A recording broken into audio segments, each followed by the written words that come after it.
Hi, I'm Andrei Mincov, the founder of Trademark Factory, and in this video I'm going to share my thoughts about yet another trademarking screw-up.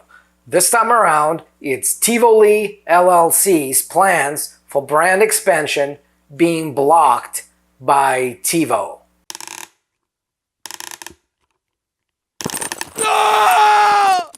Alright, let me read it from the article, and you can find the link in the description below. TiVo famous enough to block new trademarks, board says. TiVo has become famous enough to block a California lighting company from registering similar sounding trademarks, an administrative trademark tribunal said. Tivoli LLC tried to register marks for its TiVo tape and TiVo bar electric lighting fixtures in 2016. But TiVo Brands LLC argued they would dilute its well-known brand for digital TV recorders. The Trademark Trial and Appeal Board said December 31st that Tivoli couldn't use its decades-old registration of its own name to establish a right to register new trademarks that could tarnish TiVo's distinctive brand. The presidential decision shows the scope of the Federal Trademark Dilution Act of 1995, including a 2006 revision, which lets brands protect the integrity of distinctive trademarks regardless of potential confusion, competition, or economic harm. The board's decision cemented its previously implied view that trademark owners arguing dilution must prove that their own mark remained famous during litigation, not just that it became famous before the allegedly diluting trademark came into the scene. Tivoli started using the TiVo tape mark in 2010 and the TiVo bar mark in 2015, but TiVo's mark had already achieved fame by then, given TiVo's sales and product reach, the board said. A multitude of unsolicited media reports and television references by celebrities such as Ellen DeGeneres and Oprah Winfrey tips the balance in favor of our finding that TiVo is famous for dilution purposes, the board said.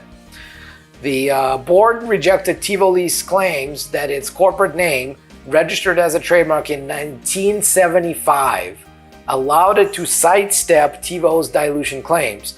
The company argued that it had the right to use the derivatives of a mark it had held for decades. But the board found Tivoli's new marks legally distinct and unused when TiVo's trademark became well known. The board recognized the trademark law doesn't allow a famous mark to interfere with continuously existing marks, but a new mark has to be essentially the same or legally equivalent to these marks. Okay, that's actually a very interesting case if you look at it. So here's what happened. Tivoli starts in 1975, long before TiVo came up with their idea of digital recorders, right? So in 1975, Tivoli starts their lighting company. Then at some point, TiVo comes to the market, offers their recorders, becomes famous, a lot of people use it, a lot of people talk about it, and they build their brand that becomes a well-known mark. And then at some point later, Tivoli, that started before TiVo, they decided to expand their brand into TiVo tape and TiVo bar. And that became a problem because by that time, TiVo's mark was already famous. And so what the Trial and Appeals Board said is this: yes, they became famous, but just by becoming famous, they couldn't block Tivoli from continuing to use their old trademark the way they were using it by the time TiVo became famous. They couldn't do anything about it.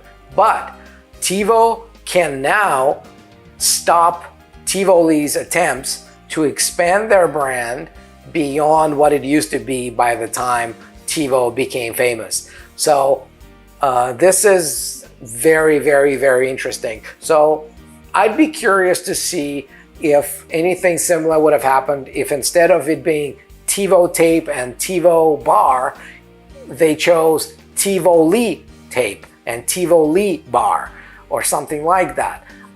Probably those other trademarks, like the full name of the company Tivoli, would have stood the test of trial and appeals board, but because they wanted to go with a shorter version, that didn't work. And so again, very interesting lesson in terms of having the vision and making sure that you expand your brand when you can expand it, and that you take care of all possible reasons for your brand to not be registered before you actually go for it. I hope you found this useful. Subscribe now, get notified whenever the next video goes live. We post those every day. There's always something new. There's always a new screw up or a new trademarking update. And I'm here to share with you my comments about those screw ups and updates. Now, if you are the business owner, if you're an entrepreneur, if you own a brand that is not protected or is not protected enough, maybe you didn't protect it in all the countries where you sell your products or service. Maybe you didn't cover all the products and services in your trademark application. Maybe you didn't even file your trademark at all. Go to trademarkfactory.com, book a call with our strategy advisors. It's free, and they'll be able to help you get this thing started. And until then, I'll see you in the next video.